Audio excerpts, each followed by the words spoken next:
Bismillahirrahmanirrahim. Assalamualaikum warahmatullahi wabarakatuh. Selamat datang di PJJ kelas 5 dengan materi sekarang gagasan utama atau gagasan pokok dan juga kalimat pendukung atau kalimat pengembang. Baiklah. Semoga sebelumnya kita harus bersyukur karena masih diberi kesehatan oleh Allah Subhanahu wa taala dan kita masih diberi kesempatan untuk bisa belajar. Jadi anak-anak, mari kita belajar dengan sangat baik. Baik, gagasan pokok. Apa itu gagasan pokok? Gagasan pokok, sebelum kita masuk ke pengertian, kamu harus tahu dulu bahwa di setiap gagasan pokok terdapat suatu ide pokok. Atau gagasan pokok itu adalah tidak berbeda jauh dengan yang namanya ide pokok. Jadi kalau kita berbicara tentang gagasan pokok, pasti itu juga adalah ide pokok. Mohon maaf, untuk para ahli boleh dikoreksi. Tapi kalian untuk siswa kelas 5, silakan atau kamu harus cermati itu saja. Jika kita berbicara gagasan pokok, kamu juga tidak akan berbeda jauh mencarinya dengan ide pokok. Baik, ide pokok adalah ide utama yang dibahas dalam suatu bacaan.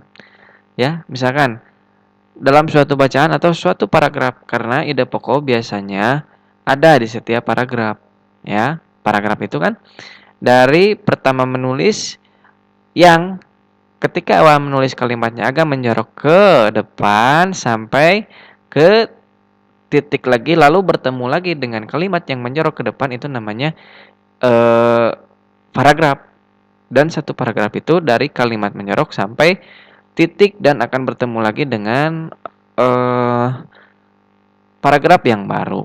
Nah, nanti itu kita bahas lebih jauh lagi ya. Jadi intinya begitu ya. Ide pokok adalah ide utama yang dibahas dalam suatu bacaan, dapat berupa kalimat inti atau berupa pokok paragraf. Jadi bisa intinya saja atau berupa pokok suatu paragraf. Nah, seperti itu ya. Nanti kita akan coba praktek dan coba kita cari apa yang disebut dengan ide pokok tersebut. Baik.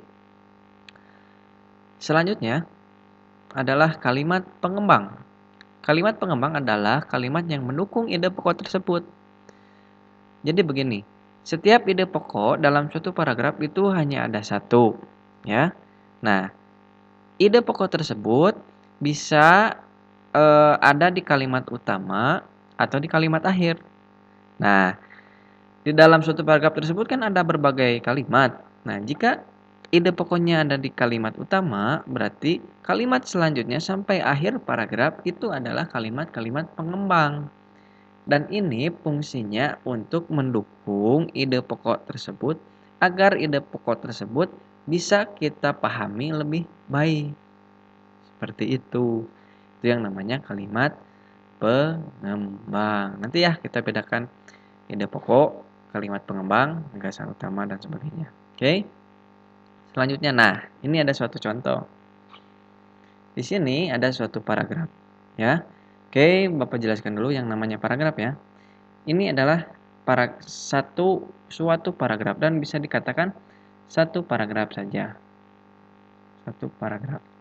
Satu paragraf itu dari pertama kamu menulis kalimat yang menjorok ke depan sampai titik. Dan di sini nanti akan ada lagi kalimat baru. Titik misalkan. Nah, sampai sini. Terus, nah yang ini disebut dengan paragraf kedua. Nah, itu ya. Itu yang disebut dengan paragraf. Lalu tadi ada kalimat utama, ada ide pokok. Ya, atau gagasan utama di sini maksudnya sama itu ya. Yang namanya kalimat utama itu adalah kalimat yang menjadi tempatnya ide pokok ini ada. Kalimat utama ini bisa di awal, bisa di akhir. Misalkan kalimat utamanya misalkan bisa di sini sampai tanda titik ya. Di sini ya, di sini sampai tanda titik. Atau bisa di akhir di sini. Tergantung pemahaman kita. Bukan tergantung dengan penulis yang menulis. Dan kita harus bisa menangkap dan mencari inti dari suatu bacaan tersebut. Ya, baiklah. Sebentar. Oke. Nah, itu adalah kalimat utama. Nah, sekarang kita masuk ke ide pokok.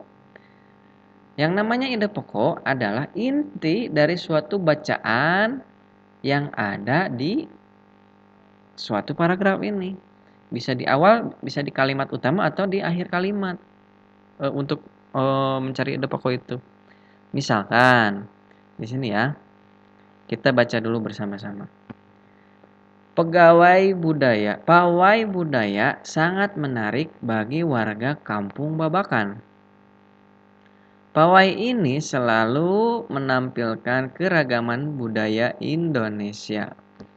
Udin dan teman-teman tidak pernah bosan menanti rombongan pawai lewat. Tahun ini mereka datang ke alun-alun untuk melihat pawai tersebut. Kakek Udin pun terlihat sabar menanti. Terdengar suara gendang yang menandakan rombongan pawai semakin dekat. Nah, itu tadi ya.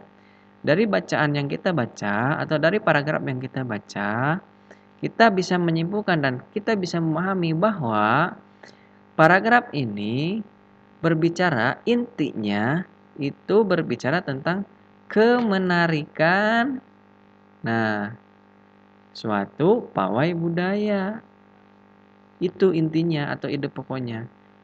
Bisa kita tulis misalkan menariknya pawai budaya. Segini juga itu sudah betul jawabannya untuk mencari ide pokok. Kalau kamu diinstruksikan untuk mencari kalimat utama, kamu harus tulis dari awal sampai titik. Itu ya, bedanya ya. Nah, setelah itu ya tadi ya, itu yang namanya ide pokok. Ini ide pokoknya ada di awal kalimat. Nah, kenapa kita bisa mengetahui bahwa yang tadi kita baca ide pokoknya adalah menariknya pawai budaya. Karena setelah kita baca kalimat-kalimat selanjutnya setelah kalimat satu, kalimat ini, sampai ke titik, itu adalah kalimat yang mendukung kalimat satu, atau yang mendukung tentang menariknya pawai budaya itu semakin benar-benar jelas. Jadi kalimat 2, yang ini ya kalimat 2 ya, kalimat 2, 3, lalu 4, ya ada 4 ya, 1, 2, 3, 4 ya ada 4, ada 5 dengan yang ini ya. Nah, jadi untuk ide pokoknya di kalimat 1 ya. Kalimat 1 itu adalah ide pokok. Ini didukung oleh kalimat 2, 3, 4, dan 5.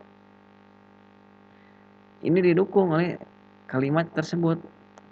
Jadi, dari kalimat 2 sampai kalimat 5 itu adalah kalimat pendukung. Ya. Sama ya. Itu kalimat pendukung. Jadi, itu ya perbedaan antara kalimat utama dan ide pokok.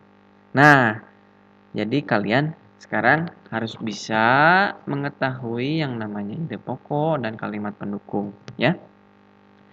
Inti dari materi ini agar kamu lebih mudah untuk mencari ide pokok atau kalimat pendukung, kamu harus banyak latihan membaca. Karena bahasa Indonesia untuk bisa sukses dalam mengerjakan Indonesia kuncinya adalah tidak boleh malas membaca. Itu kunci di Indonesia. Kalau di matematika itu kan berhitung. Itu yang kuncinya adalah ketelitian dan kecermatan. Kalau IPA itu sifatnya hafalan dan sebagainya. Itu bisa kamu sama, tidak boleh malas membaca. Nah, itu ya video yang Bapak sampaikan. Jangan lupa subscribe dan juga di-share agar video ini bisa membantu kalian belajar di masa pandemi ini ya. Untuk kelas 5. Terima kasih atas perhatiannya.